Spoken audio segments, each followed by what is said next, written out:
Hello, welcome to சாலஸ் kitchen. இன்னைக்கு நம்ம பார்க்க போகிறது செட்டிநாடு ஸ்டைலில் பன்னீர் கிரேவி பார்க்க போகிறோங்க. அதுக்கு வந்து கொஞ்சம் நிறைய இன்க்ரீடியன்ஸ் நமக்கு தேவைப்படுது. நான் சமைக்க என்னென்னங்கிறத நான் சொல்கிறேன். இப்போ வந்து நம்ம ஒரு கடாயை ஆன் பண்ணிட்டுங்க. அதில் வந்து ரொம்ப லேசாக எண்ணெயை ஊற்றலாம். முதல்ல இன்க்ரீடியன்ஸ் எல்லாத்தையும் நம்ம வந்து நல்லா வறுத்து எடுத்துக்கணும். அப்போ தான் நல்ல ஒரு மணம் கிடைக்கும், ஒரு கிரேவியும் நமக்கு கிடைக்கும். செட்டிநாடு சமையலில் வந்து நிறைய சோம்பு யூஸ் பண்ணுவாங்க. அது மாதிரி இப்போ நம்ம வந்து ஃபஸ்ட்டு ஒரு ஸ்பூன் கடலைப்பருப்பு, அப்புறம் கொஞ்சம் சோம்பு, கொஞ்சம் சீரகம், ஒரு ஏலக்காய் லேசாக இது பண்ண கொஞ்சம் நம்ம தனியா.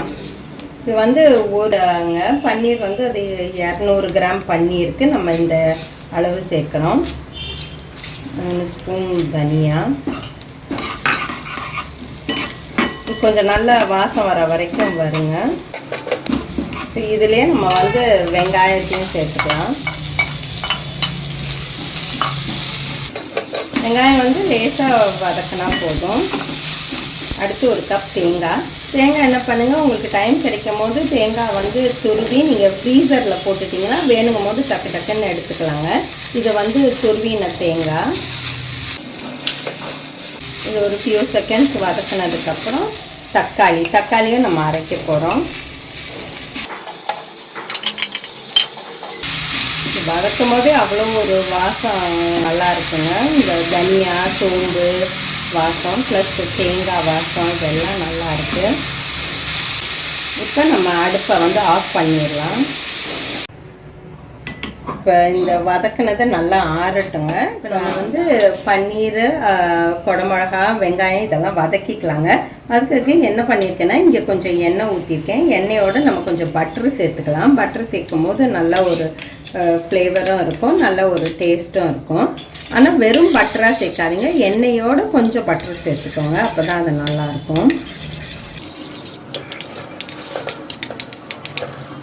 பட்டருக்கு மெல்ட் ஆயிடுச்சுங்க. நம்ம வந்து என்ன பண்ண போகிறோன்னா பே லீஃப் போட போகிறோம்.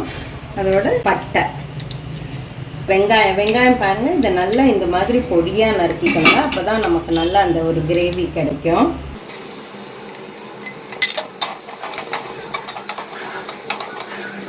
இதெல்லாம் கிண்டுறதுக்கு இந்த தோசை கரண்டி ரொம்ப சௌரியமாக இருக்குங்க. இந்த ஜல்லி கரண்டியை விட இந்த தோசை கரண்டி ரொம்ப சௌரியமாக இருக்கும்னு தோணும். அதனால இதிலே போட்டு கிண்டுறேன். இப்போ வெங்காயம் வந்து நல்லா வதங்கிடுச்சுங்க. இப்போ அடுத்து வந்து நம்ம இந்த குடமிளகாயை சேர்த்துக்கலாம். குடமிளகா பாருங்கள், கொஞ்சம் பெருசாக நறுக்கியிருக்கேன். இது இப்போ அடுப்பை நல்லா ஸ்லோ பண்ணிடுங்க. அது இப்போ வேகட்டும். வேகிற நேரத்தில் நம்ம வந்து இந்த மசாலாவை அரைச்சிக்க போகிறோம்.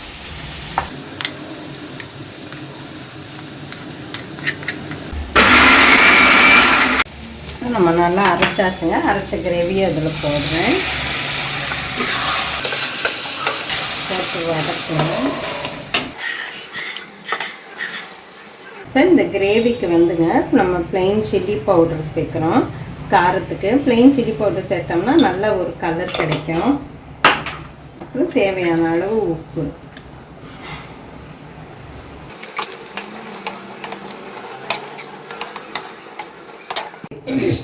இப்போ கிரேவி கொதிச்சுக்கிட்டு இருக்குங்க. அந்த கொதிச்சுக்கிட்டு இருக்கிற டைமில் இப்போ நம்ம என்ன பண்ண போகிறோம்னா, பன்னீரை வந்து லேசாக வதக்கி எடுக்க போகிறோம். அப்போ தான் அது ஒரு நல்ல ஃப்ளேவர் கிடைக்கும்.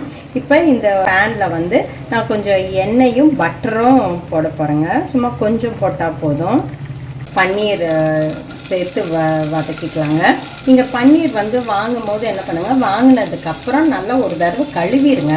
கழுவிட்டு சின்ன பீசஸ் கட் பண்ணிவிட்டு ஒரு பீஸு சாப்பிட்டு பாருங்கள். புளிப்பாக இருந்துச்சுன்னா அதை யூஸ் பண்ணாதீங்க, புளிப்பு இல்லாமல் இருந்ததுன்னா யூஸ் பண்ணுங்கள். ஆனால் பெஸ்ட்டு என்னன்னாங்க, வீட்டில் பன்னீர் செஞ்சு அதை யூஸ் பண்ணுறது தாங்க பெஸ்ட்டு. இதில் வந்து கொஞ்சம் மஞ்சத்தூள், இந்த பன்னீருக்கு தேவையான அளவு உப்பு, அப்புறம் கொஞ்சம் கரம் மசாலா தூள்.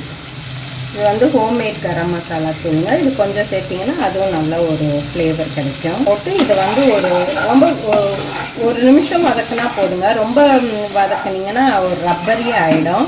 அதனால ஒரு நிமிஷம் அல்லது ஒரு நிமிஷத்துக்குள்ளே வதக்கினா போதும். இப்போ நம்ம என்ன பண்ண போகிறோங்க, இது இப்போ வதக்கின இந்த பன்னீரை இந்த கிரேவியில் இப்போ சேர்க்க போகிறோம்.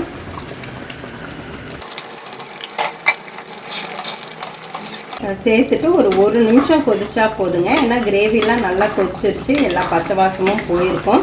அதனால் இந்த பன்னீரை போட்டு ஒரு நிமிஷம் அங்கே போதும். ஒரு நிமிஷம் கொதிச்சிருச்சுங்க. இப்போ நம்ம ஃபைனலாக கொத்தமல்லி போடலாம்.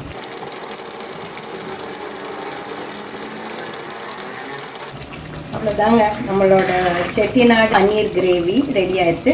இதுவும் பரோட்டாவும் ரொம்ப சூப்பர் காம்பினேஷன். ட்ரை பண்ணி பாருங்கள்.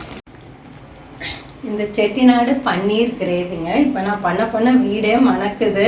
அவ்வளோ ஒரு ஃப்ளேவர்ஃபுல்லாக இருக்குது. எங்களுக்கு பிடிச்ச இந்த பன்னீர் கிரேவி இது நீங்களும் ட்ரை பண்ணி பாருங்கள். ட்ரை பண்ணி பார்த்துட்டு எப்படி இருக்குன்னு சொல்லுங்கள்.